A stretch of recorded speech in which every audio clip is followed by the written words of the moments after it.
Kasalanan ba sa Diyos ang hindi pagbabayad ng utang? Isa sa mga usaping madalas banggitin sa pang-araw-araw na buhay ay ang tungkol sa utang.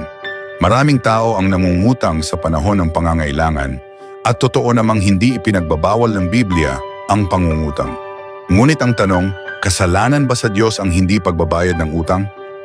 Hindi kasalanan ang mangutang, ngunit sa Mateo versikulo 5, talata 42, sinabi ng ating Panginoong Hesukristo, "Bigyan mo ang sa iyo'y humihingi at huwag mong talikdan ang sa iyo'y nangungutang."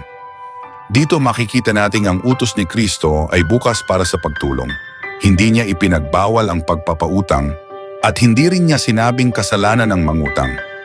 Sa halip, tinuruan niya tayong maging bukas palad sa nangangailangan at hindi iwasan ang mga nanghihiram.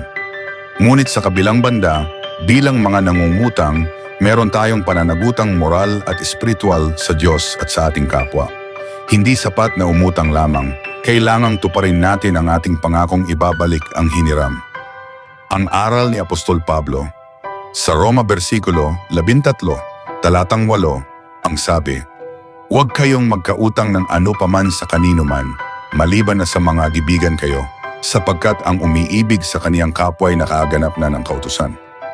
Ang talatang ito ay hindi nagsasabing kasalanan agad ang mangutang, kundi tinutukoy nito na hindi dapat manatili sa atin ang utang. Sa madaling salita, kapag may inutang tayo, dapat nating bayaran. Ipinapaalala ng talatang ito ang kahalagahan ng katuwiran at pagsunod sa ating pangako. Masama ba ang hindi pagbabayad? Ang Biblia ay maliwanag sa Awit versikulo 37, talatang 21, ang sabi, "Ang masama ay humihiram at hindi nagsasauli, ngunit ang matuwid ay nahahabag at nagbibigay."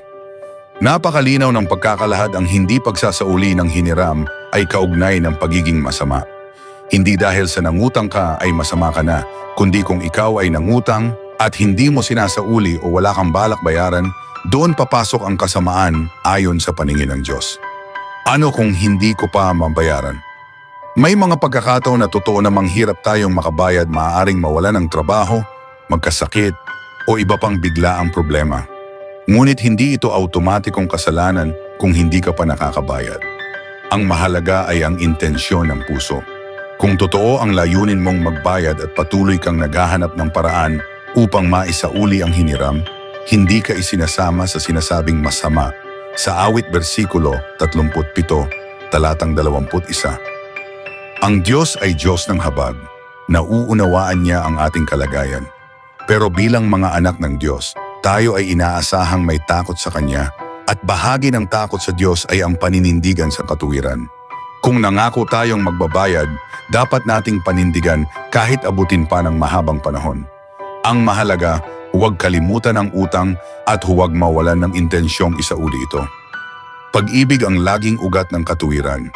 Ang sabi ni Pablo, ang umiibig sa kaniyang kapwa ay nakaganap na ng kautusan. Ang isang taong may pag-ibig ay hindi gagawa ng masama sa kaniyang kapwa.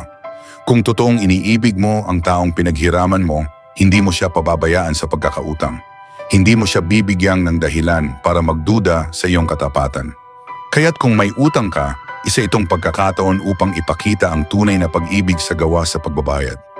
Paalala, ang utang ay hindi kasalanan, ngunit ang hindi pagbabayad ng utang, lalo na kung sinasadya o pinababayaan, ay itinuturing ng Biblia na gawaing masama.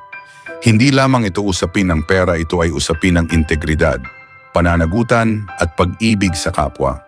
Kaya kung ikaw ay may utang, huwag mong kalimutan. Panalangin, sikap at pagkilos ito ang mga hakbang upang maipakita mo sa Diyos na ikaw ay tapat sa iyong salita at may tunay na takot sa Kanya.